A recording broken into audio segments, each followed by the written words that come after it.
Hello दोस्तों, नमस्कार। आपके अपने यूट्यूब चैनल चालिया समाज ठड्डे में हार्दिक अभिनंदन व स्वागत। आज हम फिर बहुत ही महत्वपूर्ण कवि लेखक परिचय हैं बाबा साहेब भीमराव अंबेडकर। कक्षा 12 में ये लगते हैं श्रम विभाजन और जाति प्रथा बहुत ही महत्वपूर्ण इंपॉर्टेंट इनका पाठ है। और इनके लेखक परिचय के बारे में पूछा जा सकता है, तो आप अच्छी तरीके से इसका अध्ययन करें। क्लास अच्छी लगे तो लाइक करें, शेयर करें। हमने जो लेखक और जो कवि परिचय है इनकी ट्रिक सहित हमने कवि परिचय और लेखक परिचय इस यूट्यूब चैनल के माध्यम से सभी करवा रखे हैं। प्लेलिस्ट बनी हुई है लेखक परिचय और कवि परिचय के नाम से, आप देखें अवश्य। क्लास अच्छी लगे तो लाइक करें, शेयर करें और कमेंट के माध्यम से भी बताएं कि आपको ये क्लास कैसी लगी और किस प्रकार की अन्य क्लासें आपको चाहिए, वो भी कमेंट के माध्यम से अवश्य बताएं। तो आज शुरू करते हैं। बहुत ही महत्वपूर्ण इनकी रचनाओं के बारे में। इनको कौन कौन सी पत्रिकाएं, किस प्रकार उन्होंने महत्वपूर्ण कार्य किए। तो आप जानते हो कि बाबा साहेब डॉक्टर भीमराव अंबेडकर हैं, संविधान निर्माता माने जाते हैं। संविधान में महत्वपूर्ण भूमिका निभाने वाले प्रारूप समिति के अध्यक्ष बाबा साहेब डॉक्टर भीमराव अंबेडकर। कक्षा 12 हिंदी अनिवार्य में इनका एक पाठ लगता है, श्रम विभाजन और जाति प्रथा। बहुत ही शानदार जानदार पाठ है, बहुत ही अच्छा पाठ है। तो बात करें बाबा साहेब डॉक्टर भीमराव अंबेडकर, तो ये कक्षा 12 में हिंदी अनिवार्य पाठ है, श्रम विभाजन और जाति प्रथा। इतिहास मीमांसक, विधि वक्ता, अर्थशास्त्री, समाजशास्त्री, शिक्षाविद और धर्म दर्शन के व्याख्याता माने जाते हैं।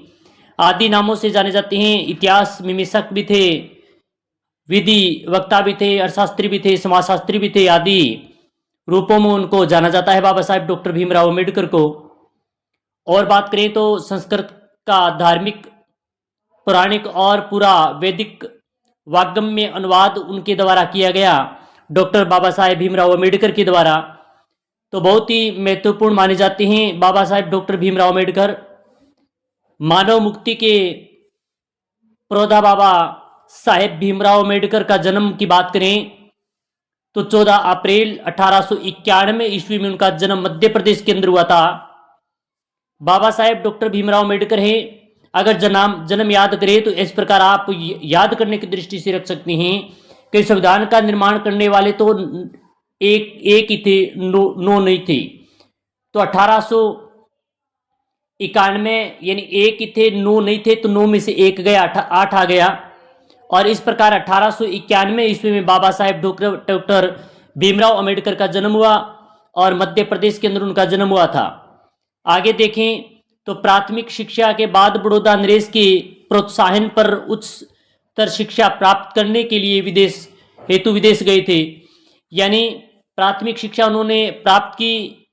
शिक्षा प्राप्त करने के बाद में बड़ौदा नरेश थे, उनके द्वारा प्रोत्साहित किया गया कि आप आगे पढ़ाई करो, और इस प्रकार उच्चतर शिक्षा प्राप्त करने हेतु वे विदेश में चले गए।